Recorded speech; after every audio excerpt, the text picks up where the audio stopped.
Got a screw, whoop, just dropped one washer. Got a screw and a washer, and then we're gonna pull this off as a unit. So you're grabbing down here at the base, trying to slide and wiggle everything off. Just like that, and this is your brake post or your brake boss. And then here you got your plastic cap, and then there's a spring inside there. All that stuff can come apart. So you're just gonna get a zip tie or something and put it through here and keep everything together. And again, we're our left and right specific. Keep everything nice and neat in order.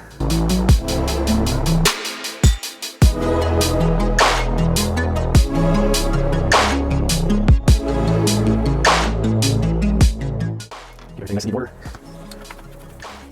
So if you had to, if this cable was still connected and you had an end cap here, we'd probably still be stuck here. So you can come and get your tool, you can clip the end. So my end cap's missing, so I'm not really worried about that, but I'll do it just for demonstration. Cutting the end off, and then this would slide right off of your brake arm here, and you'd be good to go. Just like that. And just so you can see what's inside here, you got a plastic cap, and there's a spring that comes apart, so keep all that together. Actually, look at this. So we got one brake post that stayed in. They should stay in there permanently. There should be some form of Loctite that bonds it in there. This whole thing came out all as one unit. If you look at the other end of this guy, here's the threads. This should have stayed inside there, so not a big deal. Or actually, it might be a big deal. This bolt might be stuck inside here, so we have to figure out how to work that out, but we'll go back to that. All right, so we're gonna go to the rear derailleur. We're gonna go ahead and disconnect our cable. Doesn't take an Allen tool. It's actually going to take probably a 9mm. So we can use a wrench on that, or we can use a Y socket tool like this guy does 9, 10, or 8, 9, and 10. So we're going to do 9. Unloosen that bolt just enough. Try and keep that bolt intact. So now my cable's loose. This one has an end cap, and it also has a bent portion in the cable. So we're going to cut all the nasty stuff off. Probably just past the bent portion, and then we're going to keep the rest of that cable. So I'm going to cut just above everything, just like that. And then I can go ahead and grab some cable. I can grab my cable here, go ahead and start pulling out. You could even grab your housing here, doesn't matter. So the housing comes out there, comes out, and this cable will come free. And go ahead and save your housing. If everything was running great, most likely your housing was the correct size, so we can use this to remeasure the new housing, match it up, and then cut. Otherwise, you can just go ahead and toss it. So this cable is running through the frame right here, or it's running through another cable stop, so we're just going to pull that out and let that hang right there. And we're just going to follow the cable up to the next area. And so we're following it up here. This is still our rear derailleur cable, so it's going into the frame. Here we have a piece of housing, so you can go ahead and pull that housing out. This one's going to be short and stiff. There we go. And then go ahead and slide your cable out. And then you can take the housing out of the other cable stop. Go ahead and probably hang on to this portion right here so you can remeasure and then cut. Put that on the table. So we're following this derailleur cable up. This one has some little rubber donuts right here, and it usually protects the top of this top tube so it doesn't get any banging around. But these are old and brittle. You can probably get some new ones. Little rubber donuts, they're probably cable protector donuts or frame protector donuts. Then we're going to grab the rest of this housing here, pull out of this cable stop. There's a little slit in here so the cable will actually follow. And then this one is going to the shifter on your right. That's your rear derailleur shifter. We can go ahead and pull the housing out of the shifter, slide it off. And I'm looking at my cables, and the cables, they got some oxidation, not really rusting, but just all this buildup. That means they're probably just steel cables, and these will oxidize, and it's almost like a rusting, and it will cause a lot of friction inside your housing. So when you do replace your cables, go ahead and get something that's stainless steel at the very minimum. That's going to be the best. It's going to slide better and less chance of it getting all corroded. So we're going to go ahead and take these grips off. So these grips are actually slide on. It's not a clamp style. So if they're old grips and you're going to get rid of them, you could probably use a razor blade, but just keep in mind when you cut, you don't want to cut the bar, especially if you have a nice bar or a carbon bar. So don't use a blade if that happens, or you're just being super careful with the razor blade. You can also use a compressed air. So you can use an air nozzle. If you don't have an air nozzle, then you got to cut. So we're going to do air nozzle, and this is it's kind of fun. You can use this technique.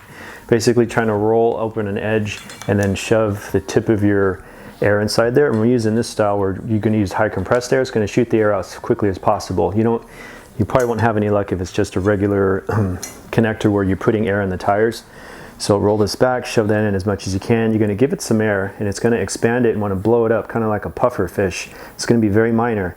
So when you go, you're going to very gently touch this grip and try and work it off. You're twisting it and also trying to pull it off. You don't want to squeeze it too much because then you'll push all the air out. So it takes a little practice, a little bit of technique. Don't give up, just keep trying. And I'm also pushing the other end of the bar right into my chest, which doesn't feel great, but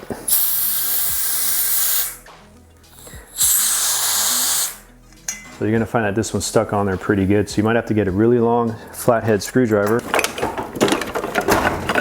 You can get a long, thin screwdriver coming on the end here and start to squeeze that in there. And as you start to make your way in there, you could even get a spray bottle with water or isopropyl alcohol and squirt that in there. That's going to lubricate it, kind of break everything free. So, and just careful not to scratch your bar when you do that. So I'm just going to do that on the top and then come on the bottom. And always watch your hands. You're coming in this way. This could tear through the other side just like it did there. If your hands were there, you're going to get cut. So be super careful about that. Definitely stuck in there pretty good. So I'm going to get Mr. Razor Blade here. And I'm going to try and be very careful and controlled. Don't cut yourself. Watch your other hands, and I'm trying not to go too deep so I don't scratch the bar. Keep that scratching to a minimum. And I got that tore off. Yep. Just like that. So once you got that off, there's going to be a little plastic washer ring right here. Very important. You want to hang on to this. All grip shifts should have that. So when you put your grip back on, this washer is going to allow the grip shifter to continue to shift and not get stuck. So it acts as a bushing. And if you don't have this, everything's going to get binded and you won't be able to twist your gears anymore. So since I like a challenge, I'm going to try and get this with the air still. Peel that back, shove this in there. Yeah, I'm not getting any movement on there. So I'm just going to break it free with this guy. Shove it in the top, go into the sides, and go on the bottom. See if that gets me anything. Come back to my air nozzle, peel it back, shove it in. Got a little bit of movement.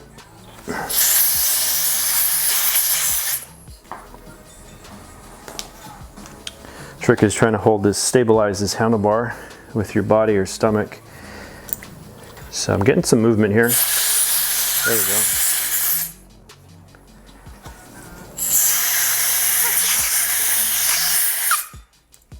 Slowly coming. I created a little gap here, so I'm going to try and come in this backside.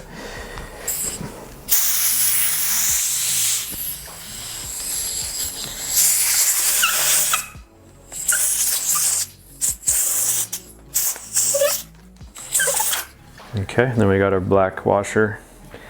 Definitely hang on to that. We can save that grip. Hope this was helpful. If you guys have any questions, any details, go ahead and leave a comment. If you like what you see, leave a thumbs up. Something I didn't do or I didn't get to, just go ahead and leave that comment as well. I do classes if you're in the area. We can do minimum of 1 hour or we can do a maximum of 70 hours. So depending what you're looking for, can certainly fit your bill. So have a good one.